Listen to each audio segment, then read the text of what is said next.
దేవుని వాక్యం నుండి న్యాయాధిపతుల గ్రంథము 9వ అధ్యాయము 8వ వచనం నుండి కొన్ని వచనాలు అందరం కలిసి చదువుకుందాం. న్యాయాధిపతుల గ్రంథము 9వ అధ్యాయము 8వ వచనం నుండి కొన్ని వచనాలు. చెట్లు తమ మీద రాజును ఒకనిని అభిషేకించుకొనవలనను మనస్సు కలిగి బయలుదేరి మమ్మును ఏలుమని ఒలీవ చెట్టును అడుగగా, ఒలీవ చెట్టు దేవునిని మానవులను దేని వలన నరులు సన్మానించుదురో ఆ నా తైలము ఇయ్యక మాని చెట్ల మీద రాజునయుండి ఇటు అటు ఊగుటకు నేను వచ్చేదనా అని వాటితో అనెను. అప్పుడు చెట్లు, నీవు వచ్చి మమ్మును ఏలుమని అంజూరపు చెట్టును అడుగగా, అంజూరపు చెట్టు, చెట్లు మీద రాజునయుండి ఇటు అటు ఊగుటకు నా మాధుర్యమును నా మంచి ఫలములను నేను ఇయ్యక మానుదునా అని వాటితో అనెను. అటు తరువాత చెట్లు, నీవు వచ్చి మమ్మును ఏలుమని ద్రాక్షవల్లిని అడుగగా, ద్రాక్షవల్లి, దేవునిని మానవులను సంతోషపెట్టు నా ద్రాక్ష రసమును నేను ఇయ్యక మాని చెట్ల మీద రాజునయుండి ఇటు అటు ఊగుటకు నేను వచ్చేదనా అని వాటితో అనెను. అప్పుడు చెట్లన్నీ, నీవు వచ్చి మమ్మును ఏలుమని ముండ్ల పొద యొద్ద మనవి చేయగా, ముండ్ల పొద, మీరు నిజముగా నన్ను మీ మీద రాజుగా నియమించుకొనగోరిన ఎడల రండి, నా నీడను ఆశ్రయించుడి, లేదా అగ్ని నాలో నుండి బయలుదేరి లెబానోను దేవదారు చెట్లను కాల్చివేయనని చెట్లతో చెప్పెను. 4 చెట్లు మనకు కనబడుతున్నాయి. చెట్లన్నీ 4 చెట్లను ఏర్పాటు చేసుకొని వాటి దగ్గరకు వెళ్ళి ఒక రిక్వెస్ట్ అడుగుతున్నట్లుగా మనం గమనిస్తున్నాం. చెట్లు కూడా మాట్లాడుకుంటాయా? మనుషులు మాట్లాడుకున్నట్లు ఇక్కడ చెట్ల మధ్యలో జరిగిన ఒక కాన్వర్జేషన్. ఇది నిజానికి అబీమెలెకు అనే వ్యక్తి చెప్తున్న మాటలండి. ఒక సాదృశ్య రూపకంగా చెప్తున్న మాటలు. చెట్లన్నీ కలిపి 4 చెట్లని సెలెక్ట్ చేసుకొని వాటికి వెళ్ళి ఒక ఆఫర్ ఇస్తున్నాయంట. మనకు కనిపించే 4 చెట్లు ఏంటంటే, ఒకటి ఒలీవ చెట్టు, రెండవది అంజూరపు చెట్టు, మూడవది ద్రాక్షవల్లి, 4వది ముండ్ల పొద. 4గిట్లో ఫస్ట్ 3 బెస్టే, లాస్ట్ది మాత్రం వర్స్ట్. ముండ్ల పొదను ఎవ్వరూ ఎంచుకోరు, ముండ్ల పొద దగ్గరకు వెళ్ళాలని ఎవ్వరు ఇష్టపడరు. మన ఇళ్లలో మనం ముండ్ల పొదలను పెంచుకోవడానికి ఇష్టపడం. యూజువల్గా అడవిలో, అరణ్యాలలో వాటికవే ముండ్ల పొదలు పెరుగుతూ ఉంటాయి. వాటి దగ్గరకు వెళ్ళి వాటి మీద ఎవరైనా పొరపాటున పడినా ప్రమాదమే. ఆ ముండ్ల పొదల నుండి ముండ్ల తుప్పలు ఒకవేళ రాలిపోయిన తర్వాత బాటసార్లు చూసుకోకుండా వాటి మీద కాలు పెట్టినా ప్రమాదమే. మొదటి 3 చెట్లు శ్రేష్టమైన చెట్లు, ఆఖరి చెట్టు మాత్రం పనికిరాని చెట్టు, పనికి మాలిన చెట్టు. అయితే ఈ చెట్లన్నీ ఫస్ట్ ఎక్కడికి వెళ్ళాయంటే ఒలీవ చెట్టు దగ్గరికి వెళ్ళి, నీవు మా మీద రాజుగా ఉంటావా అని అడిగారంట. ఒక మంచి ఆఫర్ అండి. కొన్నిసార్లు మనకు కూడా కొన్ని ఆఫర్స్ వస్తుంటాయి. స్త్రీలకు ఆఫర్లు అంటే చాలా ఇష్టం కదండి. బట్టలకు ఆఫర్ పెట్టారంటే అవసరం లేకపోయినా కొనేస్తాం. ఏదైనా వస్తువులకు ఆఫర్ ఉందంటే ఇది హ్యూమన్ టెండెన్సీ. బిజినెస్ ప్రిన్సిపల్స్లో, మార్కెటింగ్ ప్రిన్సిపల్స్లో ఒకటి ఏంటంటే, ప్రజలు ఆఫర్లకు ఎక్కువ అట్రాక్ట్ అవుతారు కాబట్టి ఆఫర్ పెడతాడనమాట. 999 మాత్రమే అని ఆఫర్ పెట్టగానే మనకు అది 1000 రూపాయలలా కనబడదు. అది ఎలా కనబడుతుంది అంటే, అయ్యో 1000 రూపాయలు కూడా లేదు కదా, ఇంత మంచి ఆఫర్ కొనేసుకుందాం అనుకుంటారు. కానీ వాళ్ళ బిజినెస్ టెక్నిక్ ఏంటంటే, ₹1 తగ్గించి ఆ ఫిగర్ని 4 అంకెలు కాకుండా 3 అంకెలు చేసేసి మన మైండ్తో గేమ్ ఆడుకుంటారనమాట. అర్థమవుతుందండి? మనం అనుకుంటాం కేవలం 3 అంకెల మరి ఖరీదే కదా, ఏముందిలే కొనేసుకుందాం. మనం ఏదో ఇంట్లో భర్తకి ఏదో ప్రయోజనాన్ని చేకూర్చేస్తున్నట్టు, డబ్బులు ఏదో సేవ్ చేస్తున్నట్టుగా ఫీల్ అయిపోయి డబ్బులు ఖర్చు పెట్టేస్తూ ఉంటాం. అవునా కదా? కొన్నిసార్లు ఆఫర్లతో ఉన్న ప్రమాదం అది. అపవాది కూడా కొన్నిసార్లు మన దగ్గర కొన్ని ఆఫర్లు తీసుకొస్తాడండి. ఆఫర్ ఏంటంటే, నువ్వు ఈ పని చేస్తే నీ లైఫ్ ఇలా ఉంటుంది, ఇలా నువ్వు ఈ నిర్ణయం తీసుకున్నావంటే నీ జీవితంలో చాలా సులభంగా నువ్వు పైకి వెళ్ళిపోవచ్చు, నువ్వు పలానా అబద్ధం ఆడావంటే నీకు చాలా బాగుంటుంది, నువ్వు పలానా వారిని సన్మానించావంటే అది దేవునికి ఇష్టం ఉన్నా లేకపోయినా నీకు కొన్ని ప్రయోజనాలు చేకూరుతాయి, కాబట్టి ఈ పనులు చేయని కొన్ని ఆఫర్లు అపవాది మన ముందుకు తీసుకొస్తూ ఉంటాడు. ఈ ఒలీవ చెట్టు వద్దకు, ఆలివ్ ట్రీ వద్దకు మిగతా చెట్లన్నీ వచ్చి మా మీద రాజుగా ఉండాలని మేము కోరుకుంటున్నాం అనగానే, యూజువల్గా ఎవరైనా అయితే ఇతరులందరూ వచ్చి మీరు లీడర్గా ఉండాలంటే, వావ్ లీడరా, లీడర్ అంటే position of power, position of authority. Leader చేతిలో మరి ప్రభావం, ఒక బలం ఉంటుంది, ప్రజలను ఇన్ఫ్లుయెన్స్ చేయగలిగే కెపాసిటీ ఉంటుంది. లీడర్ దగ్గర మరి డబ్బులు వాళ్ళ స్వాధీనంలో ఉంటాయి, కాబట్టి లీడర్షిప్ అంటే చాలా మంచిదని ఎవరైనా సరే ఆశపడతారు. కానీ ఒలీవ చెట్టు చెప్తున్న మాట ఏంటంటే చూడండి, 9వ వచనం, దేవునిని మానవులను దేని వలన నరులు సన్మానించుదురో ఆ నా తైలమును ఇయ్యక మాని చెట్ల మీద రాజునై ఉండి ఇటు అటు ఊగుటకు నేను వచ్చేదనా. ఒలీవ చెట్టు యొక్క ఉద్దేశం ఏంటి? దేవుడు అసలు ఒలీవ చెట్టుని ఎందుకు సృష్టించాడు? ఈ సృష్టిలో ప్రతి దానికి ఒక ఉద్దేశం ఉందండి, తెలుసా? Everything has a meaning. ఈ లోకంలో, ఈ సృష్టిలో దేన్ని కూడా కారణం లేకుండా దేవుడు సృష్టించలేదు. కొన్నిసార్లు మనం అనుకుంటే ఈ జంతువులు ఎందుకండి వేస్ట్, ఈ పురుగులు ఎందుకండి వేస్ట్ అంటే, ఆ పురుగులను తిని ఇంకా కొంచెం పెద్ద పురుగులు బతుకుతూ ఉంటాయి, అవునా కదా? కొన్నిసార్లు సముద్రంలో ఈ నాచు కూడా ఒక రకమైన ఆల్గే ఇలాంటి పదార్థాలు. ఎందుకండి అంటే వాటిలో కొన్ని చిన్న చిన్న జీవులు పెరుగుతూ ఉంటాయి, వాటిని చేపలు తింటాయి, ఆ చేపల్ని మనం తింటాం. అర్థమవుతుందండి? దీన్నంతా ఏమంటారంటే ఎకోసిస్టమ్ అంటారు. దేవుడు పెట్టిన ఒక సైకిల్ అన్నమాట సృష్టిలో. దేవుడు దేన్ని కూడా వ్యర్థంగా ఈ ప్రపంచంలో సృష్టించలేదు. ఒలీవ చెట్టుకు ఒక ఉద్దేశం ఉంది. ఒలీవ చెట్టును దేవుడు ఎందుకు కలుగజేశాడు అని ఆలోచించినట్లయితే, ఒలీవ చెట్టు యొక్క తైలము చాలా చాలా విలువైనది, వెరీ కాస్ట్లీ, వెరీ హెల్దీ. మనందరికీ తెలుసు ఒలీవ చెట్ల యొక్క ఒలీవ కాయల నుండి వచ్చే ఆలివ్ ఆయిల్. ఇప్పుడు డాక్టర్స్ కూడా అదే చెప్తున్నారు కదా, ఆలివ్ ఆయిల్ వాడండి, వంటలలో చాలా మంచిదని. నేను ఆలివ్ ఆయిల్కి అడ్వర్టైజ్మెంట్ చేయట్లేదు, కానీ నేను ఏం చెప్తున్నానంటే డాక్టర్స్ ఏం చెప్తున్నారో అదే చెప్తున్నాను. ఒలీవ నూనె ఆరోగ్యానికి మంచిది. దేవాలయాలలో, మందిరాలలో ఆనాడు ఒలీవ నూనెను ఆ సిద్ధలలో వేస్తూ ఉండేవారంట. అంటే మందిరంలో వెలిగించే ఆ దీపాలలో ఒలీవ నూనెను వాడుతూ ఉండేవారు. సో ఒలీవ నూనె యొక్క విశిష్టత, ప్రత్యేకత ఏంటి అని ఆలోచిస్తే, అది దీపాలలో వేయడం ద్వారా దేవుని మందిరంలో వెలుగు ఉంచబడడానికి, దేవుని మందిరం వెలిగించబడడానికి, దేవుని మందిరం సుందరంగా అందంగా తయారవ్వడానికి, to beautify the house of God, to honour God, ఈ ఒలీవ నూనె వాడబడుతూ ఉండేది. అంత మాత్రమే కాదు, మనుషులకు కూడా ఒలీవ నూనె వల్ల ఎంతో ప్రయోజనం. ఈ ఒలీవ నూనె, ఒలీవ చెట్టుకు మంచి ఆఫర్ వచ్చింది, కానీ ఒలీవ చెట్టు ఆలోచించుకుంటుంది, వచ్చిన ప్రతి ఆఫర్ నేను వినియోగించుకోవాల్సిన అవసరం లేదు. హల్లెలూయా! అది తెలుసుకోవాలండి. మనుషులు 100 సలహాలు ఇస్తారేమో, ప్రతి సలహా నువ్వు పాటించావంటే ప్రమాదంలో పడిపోతావు. మనుషులు 10 ఐడియాలు ఇస్తారేమో, ఆ 10 ఐడియాలు కూడా నీకు మంచిది కాదు. అలా అని నేను ఎవరు చెప్పిన ఏ సలహా పాటించొద్దని నేను చెప్పట్లేదు, కానీ ఏది యుక్తమైనది, ఏది మంచిది, ఏది కాదు, ఏది దేవుని చిత్తం, ఏది నా భవిష్యత్తుకు ఉపయోగకరమని ఆలోచించుకోవాలి. ఈ ఒలీవ చెట్లన్నీ వచ్చే మంచి ఆఫర్ ఇస్తున్నా అది నిదానించింది, కంగారు పడిపోలేదు.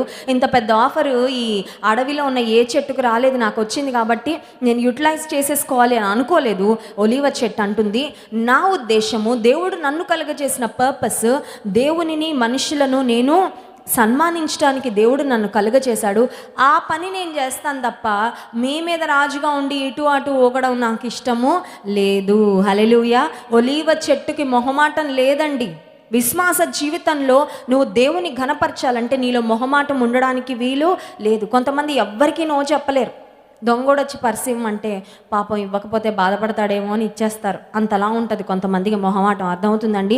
ఏది తప్పో అది తప్పని తెలిసినా, ఏది అయోగ్యమైనదో అయోగ్యమైన కార్యం అని తెలిసినా మొహమాట పడి ప్రజలను మెప్పించాలని, ఎవరిని నొప్పించకూడదని పాపం వీళ్ళు మొత్తం జీవితం అంతా నాశనం అయిపోతూ ఉంటారు. అర్థమవుతుందండి? అలా అని అందరినీ ఎప్పుడు నొప్పించుకుంటూ బాధ పెట్టుకుంటూ ఉండాలని నేను చెప్పడం లేదు, కానీ కొన్నిసార్లు జీవితంలో ఖచ్చితమైన నియమాలు మనం పాటించాలి. If you don't have principles for your life, నీ జీవితానికంటూ నువ్వు కొన్ని నియమ నిబంధనలు పాటించకపోతే నీ జీవితాన్ని నువ్వే ప్రమాదాల్లోకి తోసేసుకున్నట్లు అది గుర్తించాలి. నేను సాఫ్ట్వేర్ కంపెనీలో సాఫ్ట్వేర్ ఇంజనీర్గా పనిచేస్తున్నప్పుడు నేనున్న క్యాంపస్ నుండి ఇంకొక క్యాంపస్కి మేము వెళ్ళాలి. ఇంకొక క్యాంపస్, మెయిన్ క్యాంపస్లో ట్రైనింగ్ పెట్టారు. నేనున్న క్యాంపస్ కొంచెం అవుట్స్కర్ట్స్లో ఉంటుంది, హైదరాబాద్లో. సో ఈ క్యాంపస్ నుండి ఆ క్యాంపస్కి చాలా క్యాంపసెస్ ఉంటాయి మా కంపెనీకి. సో షటిల్ సర్వీసెస్ ఉండేవి, బస్సులు తిరుగుతూ ఉండేవి. సో ఎవరికైనా వేరే క్యాంపస్లో పని ఉంటే ఆ షటిల్ సర్వీస్ యూస్ చేసుకొని వెళ్ళొచ్చు అనమాట. ఆ క్లాస్ ఉంది నాకు. ఇంకా కొద్దిసేపట్లో షటిల్ సర్వీస్ చూస్తే బస్సు వెళ్ళిపోయింది, అప్పటికే బస్సు వెళ్ళిపోయింది. నెక్స్ట్ బస్సు రావడానికి టైం పడుతుంది. సరే నేను అక్కడ బయట వెయిట్ చేస్తూ ఉంటే మా ఆఫీస్లోనే నాకు కొంచెం దూరంలో వేరే క్యాబిన్లో పనిచేసే ఒక ఎంప్లాయీ, నాకు అసోసియేట్, పెద్దగా నాకు అతను తెలియదు, కానీ నా దగ్గరకు వచ్చి, బ్లెస్సీ గారు, నేను మెయిన్ క్యాంపస్కి వెళ్తున్నానండి, నేను కూడా ఆ సెషన్ అటెండ్ అవుతున్నాను, మీకు ఒకవేళ ఏ అభ్యంతరం లేకపోతే నా బైక్ మీరు ఎక్కచ్చు అని అన్నారు. అనగానే నేను చెప్పాను, వద్దండి పర్వాలేదు, నేను వెయిట్ చేస్తానంట. పర్వాలేదండి మీరు ఎక్కచ్చు, నేను తీసుకువెళ్తాను మిమ్మల్ని, నేను ఎలాగో అటే వెళ్తున్నాను కదా అని నేను చెప్పాను. ఐఎమ్ వెరీ సారీ, నాకు అలా ఇష్టం ఉండదండి, నేను వెయిట్ చేస్తాను, పర్వాలేదు మీరు వెళ్ళిపోండి అని. ఎందుకు ఈ మాటలు చెప్తున్నానంటే, ఆఫర్ వచ్చింది కదా అని ప్రతి ఆఫర్ వాడుకున్నామంటే నీ జీవితము నాశనం అయిపోద్ది. యవ్వనస్తులు చాలామంది వాళ్ళకు వస్తున్న ఆఫర్లు ఏముంది, కొద్దిగా టైం సేవ్ అవుద్దిగా, బస్సులో వెళ్ళడం ఎందుకు, బైక్ మీద అయితే ఇంకొంచెం సరదాగా ఉంటుందిగా, నా మనసులో మంచి ఉద్దేశాలు ఉన్నాయి, వాళ్ళ మనసులో ఎలా ఉన్నా సరే నేను చాలా పరిశుద్ధరాలని అని నేను ఆ ఆఫర్ను వాడుకోలేదండి. I said I will not get on any one's bike. పెళ్ళయ్యాక నా భర్త బైక్ మీద తప్ప నేను ఎవ్వరి బైక్ మీద వెళ్ళకూడదని యవ్వన కాలంలో నేను తీర్మానం తీసుకున్నాను. హల్లెలూయా. నీకు తీర్మానాలు ఏమైనా ఉన్నాయా? నీకేమైనా నియమాలు ఉన్నాయా? నీకేమైనా నిబద్ధతలు ఉన్నాయా? నీ జీవితంలో నీకంటూ దేవుడు నిన్ను ఎందుకు కలుగచేశాడు, దేవుడు నిన్ను సృష్టించిన ఉద్దేశం ఏంటి, ఒక ఖచ్చితమైన ఆలోచన నీకుందా? ఈ ఒలివ చెట్టు అంటుంది, నేను రాను, మీ మీద రాజుగా ఉండి అటు ఇటు ఊగడం నాకు ఇష్టం లేదు, మీరు వెళ్ళిపోండి. చెట్లన్నీ అనుకున్నాయి, నువ్వే పెద్ద చెట్టువా, మాకు ఇంకా చాలా చెట్లు ఉన్నాయని.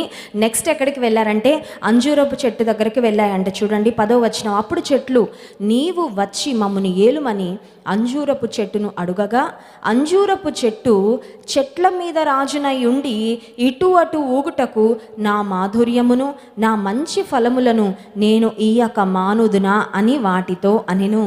Here is another strong tree.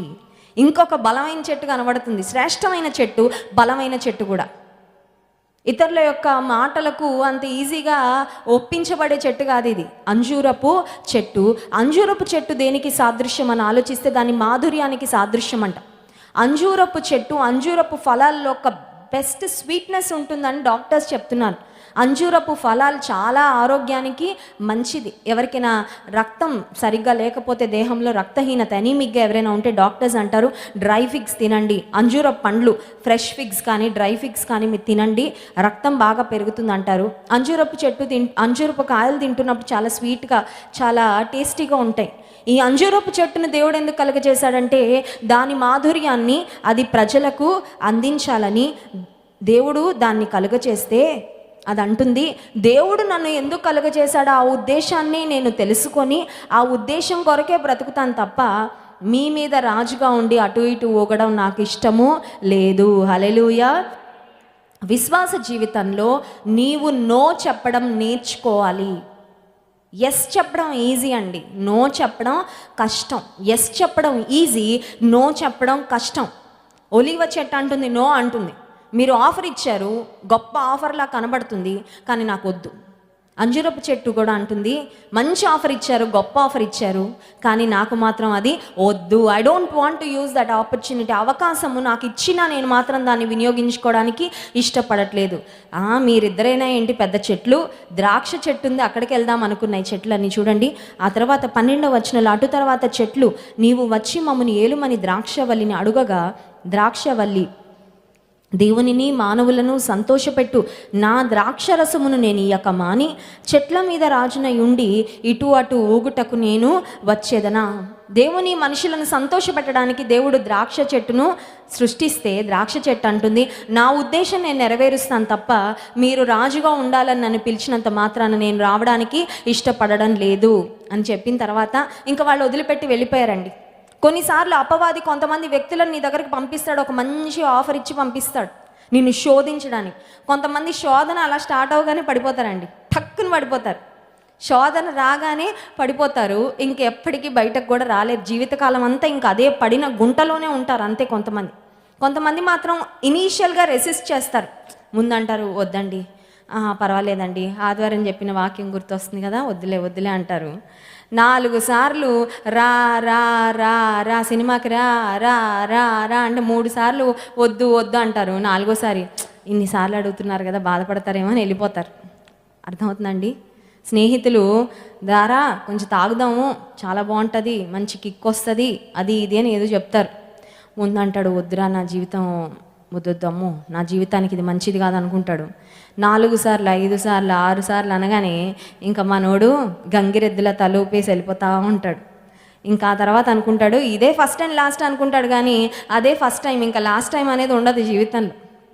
ఆ వ్యసనానికి బానిస అయిపోతాడు, ఆ వ్యసనం చేతిలో బందీ అయిపోతాడు. ఇంకా జీవితంలో అది ఇతన్ని కంట్రోల్ చేస్తుంటుంది, కానీ ఇతను మాత్రం తన్ను తాను కంట్రోల్ చేసుకోలేని పరిస్థితికి వెళ్ళిపోతాడు. విశ్వాస జీవితంలో సెల్ఫ్ కంట్రోల్ ఉండాలి, స్పిరిట్ కంట్రోల్ కూడా ఉండాలి. హల్లెలూయా. సెల్ఫ్ కంట్రోల్ అంటే నన్ను నేను కంట్రోల్ చేసుకోవాలి. అర్థమవుతుందండి? మనల్ని మనము నిగ్రహించుకొని శక్తి మనలో పెట్టాడంటండి. స్విచ్ నీ దగ్గర ఉంది. అర్థమవుతుందా? లైట్ వేయాలన్నా ఆఫ్ చేయాలన్నా స్విచ్ నీ దగ్గర ఉంది. నాకు ఆఫ్ చేయడం ఆన్ చేయడం వచ్చంటే ఆఫ్ చేయడం రాదంటే you have to do it. You have to just go and do it. కొంతమంది అంటారు, అక్క పిచ్చి పిచ్చి తలంపులు వస్తున్నాయి, కాగట్లేదు అక్క అంటే స్విచ్ నీ దగ్గరే ఉంది. నీ బ్రెయిన్లోనైనా వస్తుందా, పక్కోడి బ్రెయిన్లో వస్తుందా? నీ బ్రెయిన్లోనే కదా వస్తుంది. ఆన్ అయింది, తెలియకుండా ఆన్ అయిపోయింది. ఆఫ్ చేసే స్విచ్ నీ దగ్గరే పెట్టాడు దేవుడు. నీ మనసును నువ్వు డైవర్ట్ చేసుకో. పాటలు వింటావో, వాక్యం వింటావో, ఏదైనా పని చేస్తావో, మోకాళ్ళ మీద ఉంటావో, ఉపవాసం ఉంటావో, ఏం చేసుకుంటావో చేసుకో. ఆ మైండ్లో వస్తున్న పని చేస్తున్న దుష్ట ఆలోచనలు, పాపపు ఆలోచనలు, కంపు కొట్టే కుళ్ళిపోయిన ఆలోచనలు ఆఫ్ చేసి పడేయాలి. నీ చేతిలో ఉంది కంట్రోల్. ఈ 3 చెట్లు చాలా స్పష్టంగా, నిర్మోహమాటంగా, నిక్కచ్చిగా, చాలా కరెక్ట్గా, చాలా క్లియర్గా మిగతా చెట్లకు చెప్పేస్తున్నాయి. మేము మాత్రం రాము అనగానే ఈ చెట్లు ఏం చేశాయంటే చూడండి, 14వ వచనం, అప్పుడు చెట్లన్నీ నీవు వచ్చి మమ్ముని ఏలుమని ముండ్ల పొద యొద్ద మనవి చేయగా, ముండ్ల పొద, మీరు నిజముగా నన్ను మీ మీద రాజుగా నియమించుకొనగోరిన ఎడల రండి, నా నీడను ఆశ్రయించుడి, లేదా అగ్ని నాలో నుండి బయలుదేరి లెబానోను దేవదారు చెట్లను కాల్చివేయనని చెట్లతో. కొన్నిసార్లు స్నేహితులు, బంధువులు వచ్చి అంటారు, నీ స్థానం అయ్యా, అది నువ్వు తీసుకోవాలా, నీ స్థానం నువ్వు తీసుకోకపోతే ఇంకెవడో తీసేసుకుంటాడు అంటారు. ఎన్ని మాటలన్నా చెప్తారు నీ మనసును మార్చడానికి. అలాంటి పరిస్థితుల్లో నువ్వు మాత్రం ఆ మాటలకు ప్రేరేపించబడి ఒప్పుకోవడానికి వీలు లేదు. నా కుమారుడా, నీవు పాపులు నిన్ను ప్రేరేపించినప్పుడు ఒప్పకు అని ఉందండి బైబిల్లో. పాపులు ప్రేరేపిస్తారు, కానీ నువ్వు మాత్రం ఒప్పుకోవద్దు. Don't give in. నిన్ను నువ్వు ఇతరుల స్వాధీనంలోకి, పాపపు స్వాధీనంలోకి పంపించద్దు. దేవుని కొరకు నువ్వు నిలబడితే దేవుడు నిన్ను నిలబెడతాడు. హల్లెలూయా. ఈరోజు దేవునికి ఎవరు కావాలంటే, మందిరానికి వచ్చి వెళ్ళిపోయే మందిని చూసి దేవుడు ఆనందించట్లేదండి. కొన్నిసార్లు అనుకుంటాం, అబ్బా మందిరం నిండిపోతుందంటే దేవుడు ఎంత సంతోషిస్తాడు. నువ్వు వచ్చి వెళ్ళిన దాన్ని బట్టి దేవుడు సంతోషించాడు, ఆయన కొరకు నిలబడితే దేవుడు సంతోషిస్తాడు. హల్లెలూయా. చెట్లన్నీ అడవిలోనే ఉన్నాయి, చెట్లన్నీ పెరుగుతున్నాయి, చెట్లన్నీ బాగా ఎత్తుగా ఉన్నాయి, బహుశా ఫలాలు కూడా ఫలిస్తూనే ఉండుంటాయి. కానీ వాటికి ఒక పరీక్ష కాలం వచ్చినప్పుడు, ఒక టెస్టింగ్ టైం వచ్చినప్పుడు 3 చెట్లు నిలబడ్డాయి. ఒక చెట్టు మాత్రం, ఆ మిగతా చెట్లు అనుకున్నాయంట, ఈ 3 చెట్లు ఒప్పుకోకపోతే ఇంకా మనకు లేవా ఆప్షన్స్, మనకి ఇంకా చాలా ఉన్నాయి. పాపులు నిన్ను ప్రేరేపించినప్పుడు నువ్వు వద్దు అంటే వాళ్ళకి ఇంకా చాలా ఆప్షన్స్ ఉంటాయి. అర్థమవుతుందండి? నేను రాను, నేను చెయ్యను, నేను చెయ్యి వెయ్యను, నేను పాలు పంపులు పంచుకోను, ఇలాంటి వాటిలో నేను నా మాటను కూడా నేను కలపను అని నువ్వు ప్రక్కకి నిలబడితే, వాళ్ళకి కలిసే గుంపు చాలామంది ఉంటారు. వాళ్ళ వల్ల వాళ్ళకే నష్టం, ప్రమాదం తప్ప నీకే ప్రమాదం ఉండదు. ఒంటరిగా ఉన్నావని బాధపడద్దు. గుంపుగా పాపులతో ఉండి అందరూ కలిసి కట్టకట్టుకొని నరకానికి పోవడం కంటే, ఒంటరిగా ఒక యోసేపులా, ఒక దానియేలులా, ఒక దావీదులా దేవుని కొరకు నిలబడి దేవుని గణపరిచి దేవుని చేత గణపరచబడడం గొప్ప ఆశీర్వాదం. హల్లెలూయా. ఒక్కోసారి అనిపిస్తుంది అందరూ వదిలేశారండి, ఎవ్వరు లేరు. బంధువులందరికి కూడా మేమంటే చాలా చిన్న చూపండి. అందరూ మమ్మల్ని హీనంగా, హేళనగా చూస్తున్నారండి. స్నేహితులు ఎవరి దగ్గర రావట్లేదండి. అందరి దృష్టిలో ఒక నిందాస్పదంగా అయిపోయిందండి పరిస్థితి. ఏం పర్వాలేదు, అందరితో కలిసి భుజాలు రాసుకొని అందరితో తిక్కు ఫ్రెండ్షిప్లోకి వెళ్ళిపోయి ఆత్మీయ జీవితంలో పతనం అయిపోయి నరకానికి పోవడం కంటే, ఒంటరిగా, ఒంటరితనంలో, ఏకాంతంలో యేసయ్యతో ఉండడం గొప్ప ఆశీర్వాదం అండి. హల్లెలూయా. ఎందుకంటే ఏకాంతంలో దేవుడు బాగా మనకి అర్థమవుతాడు, దేవుని బాగా తెలుసుకోవచ్చు, దేవుని ప్రేమను బాగా మనం అనుభవపూర్వకంగా తెలుసుకోవచ్చు. ఈ చెట్లు అంటున్నాయి, మంచి చెట్లకు ఆఫర్ ఇచ్చాము, ఉపయోగించుకోవట్లేదుగా, పనికిరాని చెట్టు దగ్గరకన్నా వెళ్దాం. ఎందుకంటే వీటికి మరి స్టేటస్ సింబల్ కదా, రాజు కావాలి, ఎవడో ఒకరిని పెట్టేసుకుందాం రాజు అని ముండ్ల చెట్టు దగ్గరికి వెళ్ళగానే ముండ్ల చెట్టు అంటుంది, ఉంటాను రాజుగా, కానీ మీరు నా నీడకు రావాలంటే అర్థం ఏంటంటే మిమ్మల్ని నేను నా ముండ్లేసి పొడుస్తాను. అర్థమవుతుందండి? ఇంకొక ప్రాముఖ్యమైన విషయము, నీ జీవితంలో నువ్వు ఎవరిని రాజుగా కలిగి ఉండాలని ఆశిస్తున్నావు? Who is ruling your life? నీ జీవితాన్ని ఎవరు నడిపిస్తున్నారు? నీ జీవితాన్ని ఎవరు నియంత్రిస్తున్నారు? నీ జీవితానికి ఎవరిస్తున్నారు డైరెక్షన్? కొంతమంది ఉదయం లేవగానే ఎస్ఆర్ అని సాతాన్ దగ్గరికి వెళ్ళి చెప్తారు. ఉదయం లేచి చక్కగా రెడీ అవగానే, సాతాన్ గారు రెడీగా ఉన్నాను, ఎక్కడికి చెప్తే అక్కడికి వెళ్ళిపోతాను, ఎవరిని చెడగొట్టమంటే వాళ్ళని చెడగొట్టేస్తాను, నన్ను నేను ఎలా పాడు చేసుకోవాలంటే అలా పాడు చేసేసుకుంటానని అపవాదికి అప్పగించేసుకుంటారు. అలాంటి వారు ముండ్ల చెట్టును తమ రాజుగా ఎంచుకున్న గుంపులో ఉన్నారు అని మనం అర్థం చేసుకోవాలి. నిజానికి న్యాయాధిపతుల గ్రంథం 8వ అధ్యాయము 22వ వచనం నుండి మనం చదివినట్లయితే, ఇప్పుడు మనం చదివిన 4 చెట్ల యొక్క సంభాషణ, వాటి పరిస్థితుల యొక్క బ్యాక్గ్రౌండ్ మనం గమనిస్తాం. చూడండి. అప్పుడు ఇశ్రాయేలీయులు గిద్యోనుతో, నీవు మిద్యానీయుల చేతిలో నుండి మమ్మను రక్షించితివి గనుక నీవును నీ కుమారుడును నీ కుమారుని కుమారుడును మమ్మును ఏలవలెనని చెప్పిరి. అందుకు గిద్యోను, నేను మిమ్మును ఏలను, నా కుమారుడును మిమ్మును ఏలరాదు, యెహోవా మిమ్మును ఏలునని చెప్పెను. హల్లెలూయా. న్యాయాధిపతుల గ్రంథంలో మనకు కనిపించే గిద్యోను అనే ఈ వ్యక్తి దేవుని చేత ఏర్పాటు చేయబడిన నాయకుడు. He was a judge. ఇశ్రాయేలీలకు దేవుడు ఏర్పాటు చేసిన నాయకుడు. ఇప్పుడు ఇశ్రాయేలీలు అంటున్నారు, గిద్యోను గారు మీరు మా రాజుగా ఉండాలి అంటున్నారు. మీరు ఉండాలి, మీ అబ్బాయి ఉండాలి, మీ కుమారుని కుమారుడు ఉండాలి. గిద్యోను అంటున్నాడు, మీ మీద న్యాయాధిపతిగా దేవుడు నన్ను పెట్టాడు కాబట్టి నన్ను ఏ పని కొరకు పెట్టాడో ఆ పని నేను చేస్తాను, కానీ మీ మీద రాజుగా మాత్రం నాకు ఉండడానికి ఇష్టము లేదు. నేను ఉండను, నా కుమారుడు ఉండడు, నా కుమారుని కుమారుడు కూడా ఉండడు. మరి మిమ్మల్ని ఎవరు ఏలుతారంటే దేవుడే మిమ్మల్ని ఏలుతాడు. హల్లెలూయా. గిద్యోను చెప్తున్న చక్కని అద్భుతమైన మాట. చెట్ల మధ్యలో జరిగిన కాన్వర్సేషన్ మనకి కొంచెం డ్రామాటిక్గా అనిపించవచ్చు, కానీ ఇది ఒక కథలా అనిపించవచ్చు, కానీ నిజంగా గిద్యోను జీవితంలో జరిగిందండి. గిద్యోను కుమారుని, గిద్యోను యొక్క కుమారుని ఇశ్రాయేలీయులు వచ్చి అడుగుతున్నారు, మీరు మమ్మల్ని ఏలండి, రూల్ ఓవర్ అస్ అని అడిగితే గిద్యోను అంటున్నాడు, నేను ఏలను. ఈ మొట్టమొదటి చెట్టు ఒలీవ చెట్టు ఎవరికి సాదృశ్యం అంటే గిద్యోనుకు సాదృశ్యం. రెండవ చెట్టు అంజూరపు చెట్టు ఎవరికి సాదృశ్యం అంటే గిద్యోను యొక్క కుమారునికి సాదృశ్యం. మూడవ చెట్టు ద్రాక్షవల్లి ఎవరికి సాదృశ్యం అంటే గిద్యోను యొక్క కుమారునికి సాదృశ్యం. ఇప్పుడు గిద్యోను అన్నాడు కదా, నేను కానీ నా కుమారుడు కానీ నా కుమారుని కుమారుడు కానీ మిమ్మల్ని ఏలడానికి ఇష్టం లేదు, దేవుడు మిమ్మల్ని ఏలుతాడు, దేవుని అధికారం కిందకి మీరు వెళ్ళండి అని చెప్పిన తర్వాత అబీమెలెకు అనే ఒక భక్తిహీనుడు అతను ఇశ్రాయేలీయులను పరిపాలించడం ప్రారంభించి ఒక ముండ్ల చెట్టు వలె ఇశ్రాయేలీయులను బాధించినట్లుగా, ఇశ్రాయేలీయులను ఇబ్బంది పెట్టినట్లుగా, శ్రమల పాలు చేసినట్లుగా దేవుని వాక్యంలో మనం గమనిస్తున్నాం. ఈ ఉపవాస ప్రార్థనకు వచ్చిన మనము 2 విషయాలు ప్రాముఖ్యంగా జ్ఞాపకం ఉంచుకోవాలి. అదేంటంటే, నిన్ను దేవుడు ఎందుకోసం సృష్టించాడు? రోజంతటిలో 1000 పనులు నువ్వు చేయొచ్చు, కానీ ఆ 1000 పనులలో నువ్వు అనవసరంగా కల్పించుకున్న పనులేవి? దేవుడు నువ్వు చేయాలని ఆశిస్తున్న పనులేవి? పనులు ఎన్నైనా పెట్టుకోవచ్చు, అవునా కదా? పనులు ఎన్నైనా పెట్టుకోవచ్చు. ఒక రోజంతా కిచెన్లో పని పెట్టుకోవచ్చా? ఒక రోజంతా ఒక బాత్రూమ్ కడగడానికి పెట్టుకోవచ్చండి. ఏదైనా చిన్న పనైనా రోజంతా కూడా మనం పెట్టుకోవచ్చు. పనులు ఎన్నైనా చేయొచ్చు. కొన్నిసార్లు ఇంట్లో అంటే బయటికి వెళ్ళిన వాళ్ళు పొద్దున బయలుదేరుతారు, అర్ధరాత్రి తర్వాత అప్పుడు వస్తారు ఇంటికి. అంటే వాళ్ళకి ఊర్లో అన్ని పనులు అన్నమాట, అన్ని పనులే. పనులు చేయొద్దని దేవుడు చెప్పట్లేదు. పనివాడు జీతమునకు పాత్రుడు, నీ చేతుల కష్టార్జితం నీవు అనుభవించదు. సోమరివాడ చీమల యొద్దకు వెళ్ళును, పని చేయని దేవుని వాక్యంలో. So we have to work, కష్టపడి పని చేయాలి. చేయుటకు నీ చేతికి వచ్చిన ఏ పని అయినా నీ శక్తి లోపం లేకుండా చేయమనుంది.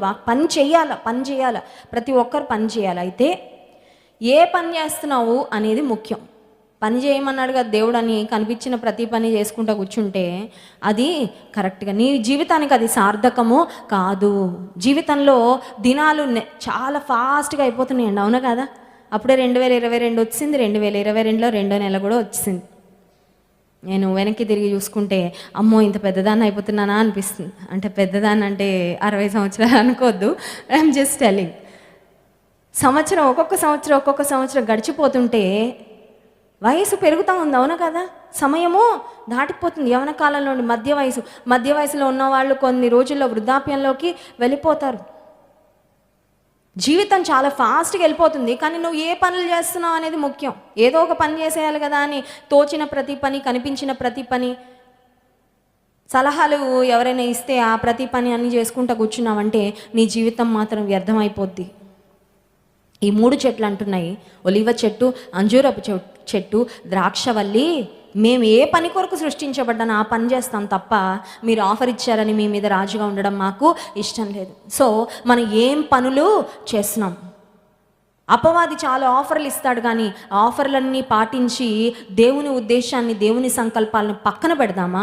దేవుని చిత్తాన్ని సరిగ్గా తెలుసుకొని దేవుని చిత్తంలో సాగిపోదామా? అది మొదటి అంశం. అయితే రెండవ అంశము, నీ పైన రాజుగా నువ్వెవరిని పెట్టుకున్నావు?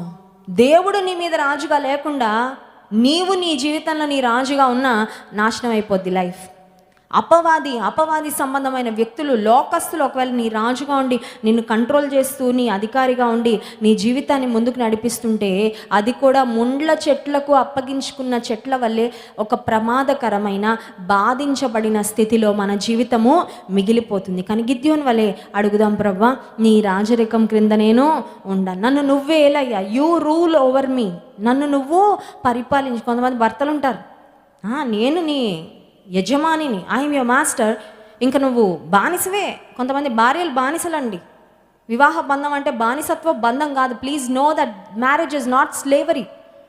నేను తినమన్నప్పుడు తినాలా, కూర్చోమన్నప్పుడు కూర్చోవాలా. కొన్ని ఊళ్ళలో కొన్ని సంప్రదాయాలు ఉంటాయి. భర్త ఇంటికి రాగానే భార్య చేతులు కట్టుకొని నిలబడాలంట.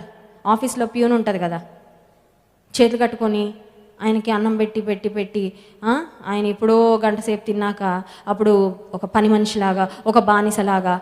అట్లా కాదండి. That's not how God design marriage to be. వివాహం అలా ఉండాలని దేవుడు ఉద్దేశించలేదు. వివాహం అనేది జీవమను కృపావరంలో పాలిభాగస్తులు అంటాం. హస్బెండ్ అండ్ వైఫ్ ఆ పార్ట్నర్స్, ఇద్దరు కలిసి దేవునిలో కొనసాగాలి, కలిసి కుటుంబాన్ని కట్టుకోవాలి, కలిసి ప్రేమ, ఐక్యతతో, సంతోష సమాధానాలతో ముందుకు అది దేవుని ఉద్దేశం కుటుంబం కొరకు. అంతమంది భర్తలు ఉంటారు, దేవుడికి మొదటి స్థానం ఇచ్చేస్తున్నావేంటి? పొద్దున్న లేవగానే మోకాళ్ళేకు, పొద్దున్న లేగానే నేను చెప్పిన పనులన్నీ చెయ్యి. ఏ కుటుంబాల్లో అయితే దేవునికి మొదటి స్థానం ఉండదో ఆ కుటుంబంలో పరిపూర్ణమైన ఆశీర్వాదం ఖచ్చితంగా ఉండదు. గిద్యోను అంటున్నాడు, మేమెవ్వరం మిమ్మల్ని ఏలమయ్యా, దేవుడు మిమ్మల్ని ఏలుతాడు, యెహోవా మిమ్మల్ని ఏలును, వెళ్ళండి అని పంపించేస్తే ఒక క్రూరమైన, దుష్టుడైన మనిషిని వీళ్ళు ఏర్పాటు చేసుకున్నారు. నువ్వు మా రాజుగా ఉండాలి, నువ్వు మమ్మల్ని పరిపాలించాలని వారిని చాలా బాధ పెట్టాడు, ఇబ్బంది పెట్టాడు. కళ్ళు మూసుకొని ప్రార్థన చేసుకుందాం. ఉదయ